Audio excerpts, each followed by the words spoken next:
It's April 15th, 2014, and last night we broke the record for the snowiest winter season in Detroit's recorded history.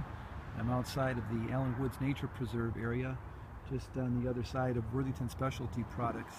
There's a wooded area out here, and the snow is clinging to the trees. It's a very nice wintry scene.